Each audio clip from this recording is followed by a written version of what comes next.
कर्म, भक्ति और ज्ञान के समन्वय से आत्मदर्शन। संसार के समस्त पदार्थों में जो सत्य पाया जाता है वह समस्त हमारे भीतर आ जाए और यहाँ तक कि हमारा शरीर भी उसी से भर उठे, यह हमारा उद्देश्य है। हमारा अंतः ज्ञान पहले दिमाग में ही उत्पन्न होता है, पर यदि वह इसी स्थान में बना रहे तो जब तक हम ऊपर रहेंगे तभी तक वह काम देगा, और ज्यों ही हम नीचे के स्तरों में आए कि उसका संबंध विच्छिन्न हो जाएगा। इसीलिए हमारे प्राचीन ऋषि मुनियों ने समाधि पर इतना जोर दिया था। इस उपाय से वे उस ज्ञान शक्ति को मनोमय क्षेत्र में ले आते थे। वहीं पर सूक्ष्म इंद्रियों की सृष्टि होती है। ये सूक्ष्म इंद्रियां बाहर की इंद्रियों की सहायता के बिना भी दर्शन स्पर्शन करने में समर्थ होती हैं। जब तक शरीर का रूपांतर न होगा, इसका अर्थ यह नहीं है कि शरीर और मुख आदि की आकृति बदल जाएगी, तब तक हमें अपनी विजय पूर्ण और सारयुक्त न समझनी चाहिए। पर ऐसा होने पर शरीर की कार्यशक्ति में अंतर आ जाएगा। तब शरीर अमृतमय हो जाएगा, रोग और बुढ़ापा दूर हो जाएगा। हमारी आंखें इस समय जिस प्रकार देखती हैं उस समय उस तरह से न देखकर सृष्टि के असंख्यों रूपों, गुणों, आत्मिक शक्तियों के खेलों को देखने में समर्थ होंगी।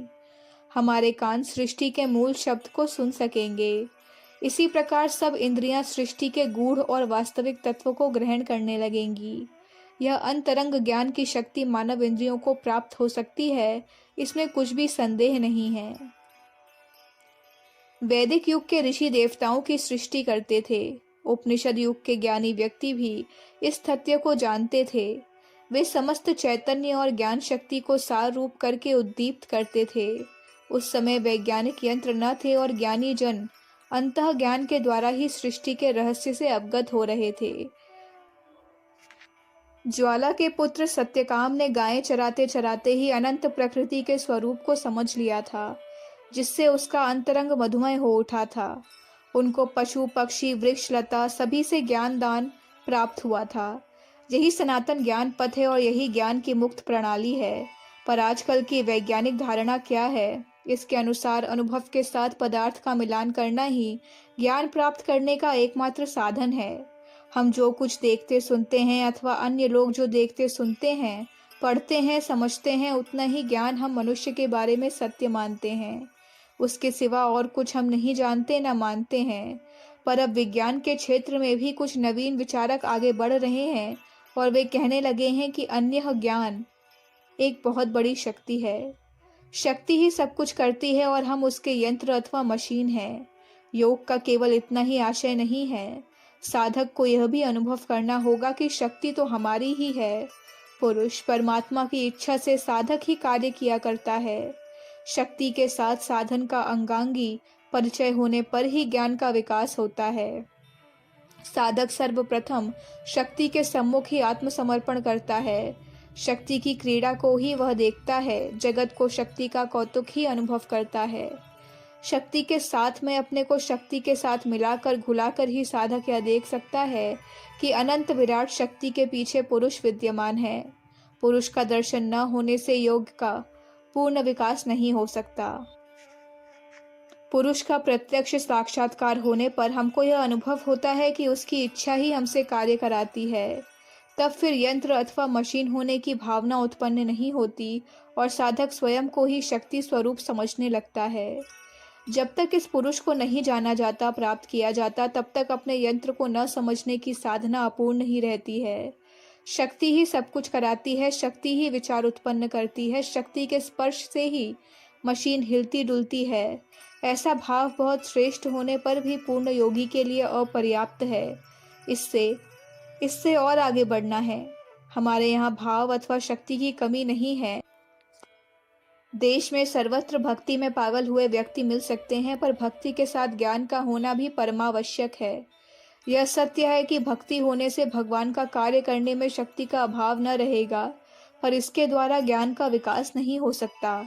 ज्ञान प्राप्त न होने से वृहत सृष्टि में प्रवेश असंभव है।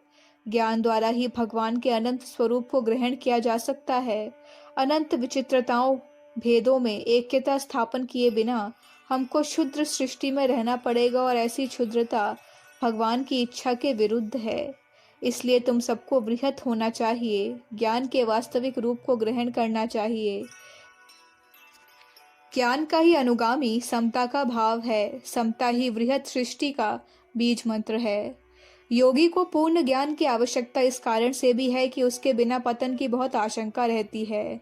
हमारे देश के आधुनिक साधकों में कर्म और भक्ति की कमी नहीं है, इसलिए उनको इन दोनों के साथ ज्ञान की भी साधना करनी चाहिए।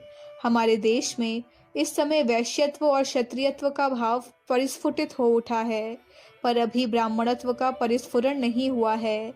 अब जो इस त्रुटि को दूर करके ज्ञान की प्रतिष्ठा द्वारा ब्राह्मणत्व का विकास करेगा, वही देश का मार्ग प्रदर्शक बन सकेगा। इस सब का अभ्यास काम करने से क्रमशः होगा। भगवान के समक्ष आत्मसमर्पण करके एक दूसरे का ध्यान रखकर संगबद्ध होकर काम करते जाओ। मन में स्पष्टतः समझ लो कि कर्म ही जीवन का उद्देश्य नहीं है। ज्ञान का प्रकाश सृष्टि का सर्वोच्च अंग है। जब शक्ति और भक्ति के सम्मिश्रण से ज्ञान रूप धारण करेगा, तभी समस्त सृष्टि सार्थक हो जाएगी। हमको हजारों बार उत्थान और पतन के भीतर होकर चलना पड़ेगा, पर आधे मार्ग में अवसाद आकर जीवन का प्रसाद नष्ट न हो जाए, इस तरफ तीक्ष्ण दृष्टि रखना आवश्यक है। इसी दर्शन का अनुसरण करने से ज्ञान का अवतरण होना निश्चित है। इसमें निराशा अथवा संशय की कोई बात नहीं है। अखंड ज्योति, मई 1959, पृष्ठ संख्या 4-5। हमारे YouTube चैनल विचार क्रांति दूत अखंड ज्योति पत्रिका को सब्सक्राइब करें एवं अगली वीडियोस प्राप्त करने के लिए बेल आइकन दबाएं। धन्यवाद।